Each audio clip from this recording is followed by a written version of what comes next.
গত বুধবার অর্থ মন্ত্রণালয়ের এক বৈঠকে অনুমোদন পেল নতুন এক গম আমদানি প্রস্তাব। 2.5 লাখ টনের বেশি গম আসবে যুক্তরাষ্ট্র আর সিঙ্গাপুর থেকে।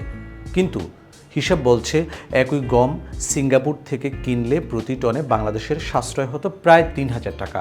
তাহলে যুক্তরাষ্ট্র থেকেই কেন এই বিপুল পরিমাণ গম কিনতে হচ্ছে? উত্তর লুকিয়ে আছে একটি বড় বাণিজ্য চুক্তির ভেতরে। 1 জুলাই অনুমোদিত এই চালানে যুক্তরাষ্ট্র থেকে আসবে 2,20,000 টন আর সিঙ্গাপুর থেকে 50,000 টন। মোট ব্যয় 1,052 কোটি টাকারও কিছু বেশি। এটাই প্রথম নয়, এর আগেও সরকার টু সরকার চুক্তির আওতায় G2G01 ও G2G02 চুক্তিতে মোট 4,67,000 টনের বেশি গম দেশে এসে পৌঁছেছে। মার্চে এসেছে দ্বিতীয় চালান, যেখানে নগদ ক্রয় চুক্তির শর্তে পণ্য প্রাপ্তির সঙ্গে সঙ্গেই অর্থ পরিশোধ করতে হয়েছে। অন্য অনেক খাদ্যশস্য আমদানিতে যেমন ঋণ বা ক্রেডিট সুবিধা থাকে, এখানে কিন্তু তা নেই। সরকারি ব্যাখ্যা হলো মানের কারণে দাম বেশি। সাবেক অর্থ উপদেষ্টা সালেউদ্দিন আহমেদ আগে বলেছিলেন যুক্তরাষ্ট্রের গমের গুণগত মান ভালো, কিন্তু অন্যান্য রাজনৈতিক বিশ্লেষকরা এবং অর্থনীতিবিদরা প্রশ্ন তুলছেন কয়েকটি ভিন্ন জায়গায়। এই মানের যুক্তি দিয়ে কি পুরো মূল পার্থক্য ব্যাখ্যা করা যায়, নাকি এর পেছনে আছে একটি বড় রাজনৈতিক বাধ্যবাধকতা? গত 9 ফেব্রুয়ারি 2026 সালে সই হওয়া মূল বাণিজ্য চুক্তিতে গম আসলে একটি বড় প্যাকেজের অংশ মাত্র। চুক্তি অনুযায়ী আগামী 5 বছর প্রতি বছর 7 লাখ টন গম এবং বছরে $125 কোটি সয়াবিন কেনার কথা রয়েছে বাংলাদেশের। অথচ বর্তমানে যুক্তরাষ্ট্র থেকে এসব পণ্যে বাংলাদেশের বার্ষিক ব্যয় $1 বিলিয়ন কম। সঙ্গে আছে 14টি বোয়িং উড়োজাহাজ কেনা, 15 বছরের প্রায় $15 বিলিয়ন এলএনজি ও জ্বালানি আমদানি, আর বাড়তি সামরিক সরঞ্জাম ক্রয়ের প্রতিশ্রুতি। বিশ্লেষক মোস্তাফিজুর রহমানের মতে যুক্তরাষ্ট্রের বাজারে বাংলাদেশের পণ্য এমনিতেই গড় শুল্ক 15%, তার উপর অতিরিক্ত 19% যোগ হয়ে মোট শুল্ক দাঁড়ায় 34%। অথচ যেসব দেশ চুক্তি করেনি তাদের উপর সেই বাড়তি 19% নেই।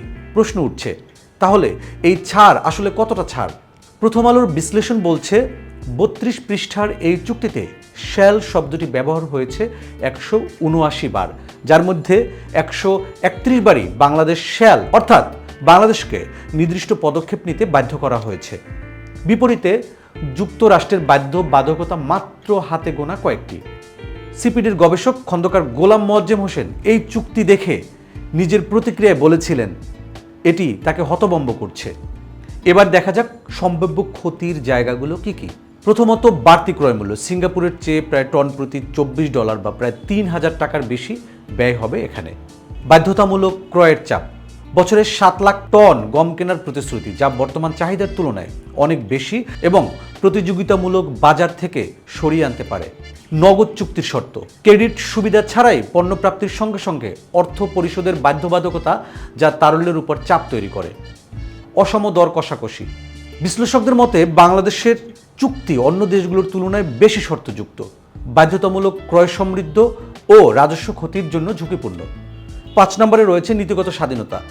দেশীয় শিল্পে ভর্তুকি বা কর ছাড় দেওয়ার ভবিষ্যৎ সুযোগ সীমিত হতে পারে, কারণ ভর্তুকি সংক্রান্ত তথ্য বিশ্ব বাণিজ্য সংস্থায় জমা দেওয়ার এবং প্রতিযোগিতা প্রভাবিত ভর্তুকি কমানোর শর্ত রয়েছে চুক্তিতে।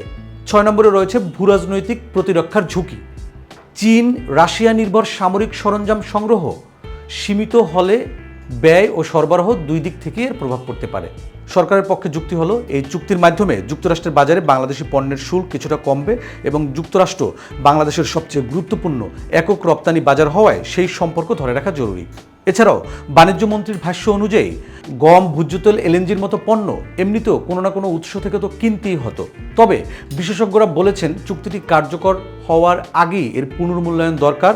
মার্কিন সুপ্রিম কোর্টের রায়ে পাল্টা শুল্ক কাঠামো নিয়ে অনিশ্চয়তা তৈরি হওয়ায় বিশ্লেষকরা মনে করছেন এটি বাংলাদেশের জন্য পুনরায় আলোচনার একটি সুযোগ হতে পারে। প্রশ্ন থেকে যায়, স্বল্পমেয়াদী শুল্ক সুবিধার বিনিময়ে দীর্ঘমেয়াদী যে মূল্য বাংলাদেশ দিচ্ছে তা আসলে কার স্বার্থে?